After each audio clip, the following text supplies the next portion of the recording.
Today's Bible English, Samuel 1st, chapter 14, verse 3. But I hungry as they were, they chased and killed the Philistine all day from the Mimash to Ailon, growing more than and more faint.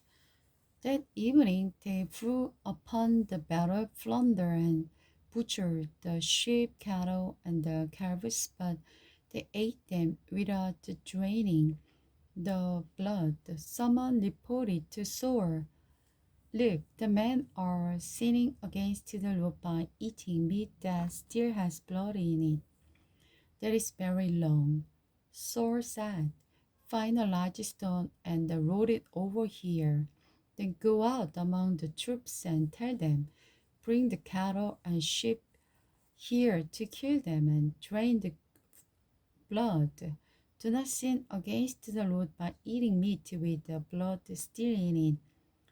So that night all the troops brought their animals and slaughtered them there, and Saul built an altar to the Lord, the first one he had ever built. Then Saul said, "Let's chase the Philistines all night and destroy every last one of them." His man replied, "We will do whatever you think is best." But the priest said, "Let's ask God first." So Saul asked God, "Should we go after the Philistines? Will you help us defeat them?" But God made no reply that day. Then Saul said to the leader, "Something's wrong. I want all my army commanders to come here. We must find out what sin was committed today. I vow my name of the Lord, who rescued Israel, that sinned will surely die, even if it is my own son Jonathan." But no one would tell him what the trouble was. Then Saul said, "Jonathan and I will stand over here, and all of you stand over there." And the people agreed. Then Saul prayed, "O Lord God of Israel, please show us who is guilty and who is innocent. Are Jonathan and I guilty, or the sin among the others?" And Jonathan and Saul were chosen as the guilty ones, and the people were declared innocent. Then Saul said, "Now choose between me and Jonathan." And Jonathan was sure to be the guilty one. "Tell me what you have done," Saul demanded of Jonathan. "I tasted a little honey," Jonathan admitted. "It was only a little bit of the end of the stick. Does that deserve death?"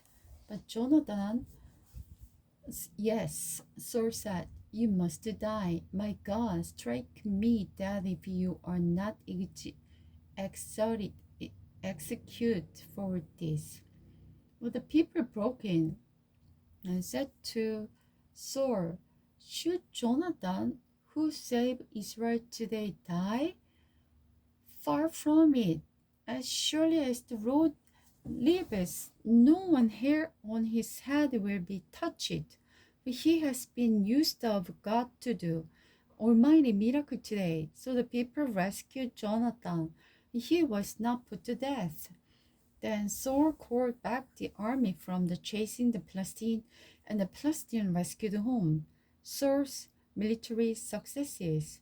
Now, when Saul had secured his grasp on Israel's dawn, he fought against his enemy in every direction, against Moab, Ammon, Edom, the king of the Jobah, and the Palestine, and wherever he turned, he was victorious. He did great deeds and conquered the Amorites, saving Israel from all those who had plundered them. Saul's son include Jonathan, Isboset, and Melchishua. He also had two daughters, Merab, who was older, and Michal. Saul's wife was Ahinoam, the daughter of Ahimar.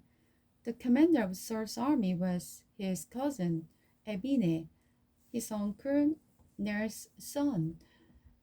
Nebner's father's Ner, and the Saul's father, Kish, was brother. Both was sons of Abier.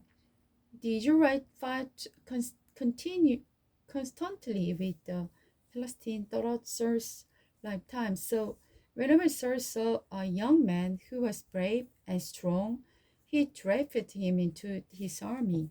Saul destroyed the Amorite. One day Samuel said to Saul, I